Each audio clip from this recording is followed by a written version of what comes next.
ವಿಜಯಪುರದಲ್ಲಿ ಏನಾಗಿದೆ, 8 ಜನ ಅಂದರೆ ಸೇರಿಕೊಂಡು ಒಂದು ಜುಗಾರಿ ಅಥವಾ ಇಸ್ಪೀಟ್ ಅಥವಾ ಅಂದರ್ ಬಾರ್ ಆಡಿದ್ದಾರೆ. ಅಂದರ್ ಬಾರ್ ಆಡುವಾಗ ಏನಾಗುತ್ತೆ, ಒಂದು 500 ರೂಪಾಯಿ 100 ರೂಪಾಯಿ ಹಿಂಗೆಲ್ಲ ಇಟ್ಕೊಂಡು ಆಟ ಆಡ್ತಾರೆ. ನಮ್ಮ ಪೊಲೀಸರು ಕೂಡ ಇದೆಯಲ್ಲ, ನಮ್ಮ ಶೌರ್ಯ ಎಲ್ಲ ಇಲ್ಲೇ. ಇವರೇನೋ ಹಾಗಂತ ಹೋಗಬಾರ್ದು ಅಂತಲ್ಲ, ಇವರೇನು ಮಾಡಿದ್ದಾರೆ, ಅಟ್ಯಾಕ್ ಮಾಡಿದ್ದಾರೆ.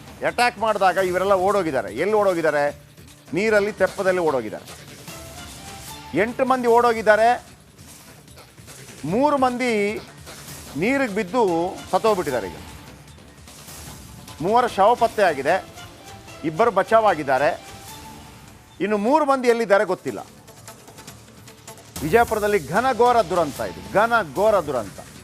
ಕೃಷ್ಣಾ ನದಿಯ ಹಿನ್ನೀರಿನಲ್ಲಿ ಕಣ್ಣೀರ ಕೋಡಿ ಇಸ್ಪೀಟ್ ಆಡ್ತಾಯಿದ್ರು, ದುಡ್ಡಿಟ್ಟು ಅಂದರೆ ಜುಗಾರಿ ಆಡ್ತಾಯಿದ್ರು ಅಂತೇಳಿ. ಅದಕ್ಕೆ ಪೊಲೀಸರು ರೈಡು.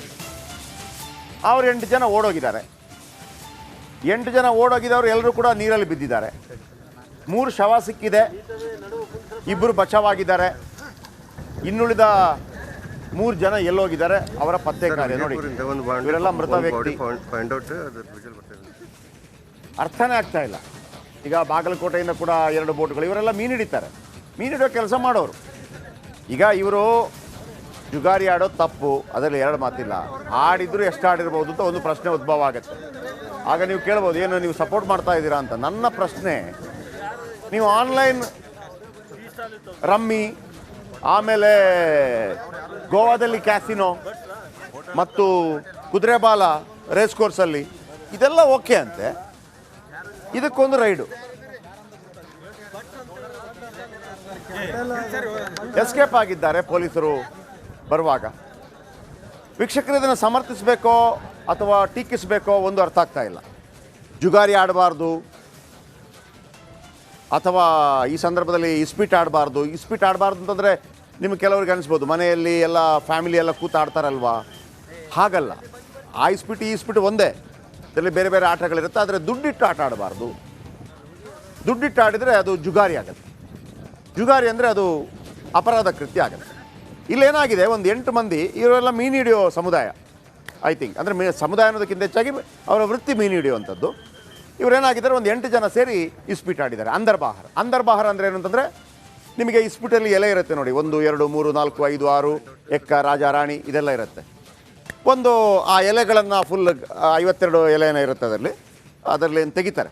ಒಂದು ಎಲೆಯನ್ನು ತೆಗಿತಾರೆ. ಒಂದು ಎಲೆಯನ್ನು ತೆಗೆದಾಗ ಯಾವುದಾದ್ರೂ ಒಂದು ಎಲೆ ಬರುತ್ತೆ ಅದರಲ್ಲಿ. ಎಲೆ ಅಂತಂದರೆ ನಂಬರ್ 8 ಬರ್ಬೋದು, ನಂಬರ್ 10 ಬರ್ಬೋದು, ರಾಜ ಬರ್ಬೋದು, ರಾಣಿ ಬರ್ಬೋದು. ಅದಾದ ನಂತರ ಒಂದು ಎಲೆ ಹೊರಗಾಕ್ತಾರೆ, ಒಂದು ಎಲೆ ಒಳಗಾಕ್ತಾರೆ. ಅದು ಬಾಹರ್, ಇದು ಅಂದರ್.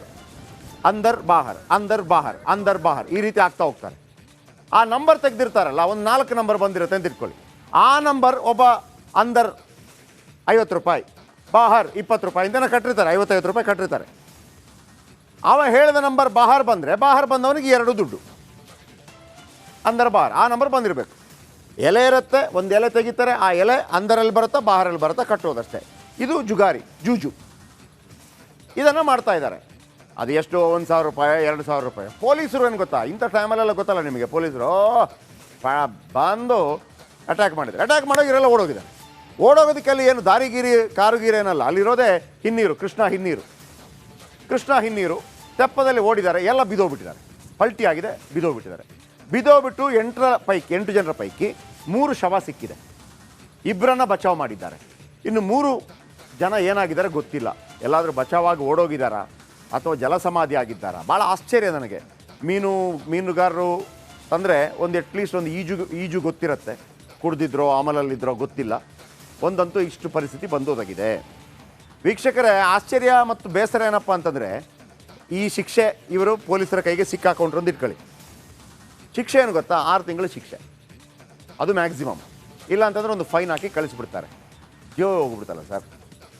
ಬನ್ನಿ, ಇದರ ಬಗ್ಗೆ ಅಲ್ಲಿಯ ಸ್ಥಳೀಯ ಪೊಲೀಸ್ ಅಧಿಕಾರಿ, ವರಿಷ್ಠಾಧಿಕಾರಿ ಮಾತಾಡಿದ್ದಾರೆ, ಕೇಳಿಸ್ಕೊಳ್ಳಿ. ಇಲ್ಲಿ ಕೃಷ್ಣಾ ನದಿಯಲ್ಲಿ ಏನು ಮುಳುಗಡೆ ಆಗಿದೆ, ನಿನ್ನೆ ತೆಪ್ಪ ಪಲ್ಟಿಯಾಗಿ ಮುಳುಗಡೆ ಆಗಿರುತ್ತದೆ. ಅದರಲ್ಲಿ ಈಗ ಬೆಳಿಗ್ಗೆ 5 ಗಂಟೆಯಿಂದನೇ ರೆಸ್ಕ್ಯೂ ಆಪರೇಷನ್, ಸರ್ಚ್ ಆಪರೇಷನ್ ನಾವು ಸ್ಟಾರ್ಟ್ ಮಾಡಿದ್ದೀವಿ. ಒಟ್ಟು 6 ಬೋಟ್, ಫೈರ್ ಎಮರ್ಜೆನ್ಸಿ ಸರ್ವಿಸಸ್ ಅವ್ರದ್ದು 6 ತಂಡ, ಈ 6 ಬೋಟ್ ಜೊತೆಗೆ ಈಗ ಸರ್ಚ್ ಆಪರೇಷನ್ ನಡೆಸ್ತಾ ಇದೆ. ಅದರಲ್ಲಿ ಈಗಾಗಲೇ 3 ಜನರಿಗೆ ಡೆಡ್ ಬಾಡಿ ನಾವು ಹೊರಗಡೆ ತೆಗೆದಿದ್ದೀವಿ. ಅದರಲ್ಲಿ ನಿನ್ನೆ ಒಬ್ಬರು ಸಿಕ್ಕಿದ್ರು, ಪುಂಡ್ಲಿಕ್ ಅಂತೇಳ್ಬಿಟ್ಟು. ಇವತ್ತು ಬೆಳಿಗ್ಗೆ ತಯ್ಯಬ್ ಚೌಧರಿ ಮತ್ತು ಒಬ್ಬರು ದಶರಥ್ ಗೌಡರ್, ಈ ಇಬ್ಬರಿಗೆ ಸಹ ಈ ಬಾಡಿ ಈಗ ಸಿಕ್ಕಿದೆ. ಇನ್ನು 2 ಜನ ಸಸ್ಪೆಕ್ಟೆಡ್ ಡ್ರೌನಿಂಗ್ ಆಗಿದೆ, 2 ಜನ ಇನ್ನು ಉಳಿದಿದ್ದಾರೆ. ಅದರಲ್ಲಿ ಒಬ್ಬ ಮೆಹಬೂಬ್ ಮತ್ತು ಇನ್ನೊಬ್ಬ ರಫೀಕ್, ಇಬ್ಬರಿಗೆ ನಾವು ಹುಡುಕ್ತಾ ಇದ್ದೀವಿ. ನಿನ್ನೆ ಬಂದ ಮಾಹಿತಿ ಪ್ರಕಾರ ಒಟ್ಟು 6 ಜನ ತೆಪ್ಪದಲ್ಲಿದ್ದರಂತೆ. ಬಟ್ ಇವತ್ತು ರೀಕನ್ಫರ್ಮ್ ಆದ ನಂತರ ಅದರಲ್ಲಿ ಒಬ್ಬ ಈಗಾಗಲೇ ಮನೆಯಲ್ಲಿದ್ದಾನೆ. ಸೊ ಒಟ್ಟು ತೆಪ್ಪದಲ್ಲಿರುವುದು 5 ಜನ. ಅದರಲ್ಲಿ 3 ಜನ ಈಗಾಗಲೇ ಬಾಡಿ ರಿಕವರ್ ಆಗಿದೆ ಮತ್ತು ಇನ್ನು 2 ಹುಡುಕಾಟ ನಡೀತಾ ಇದೆ.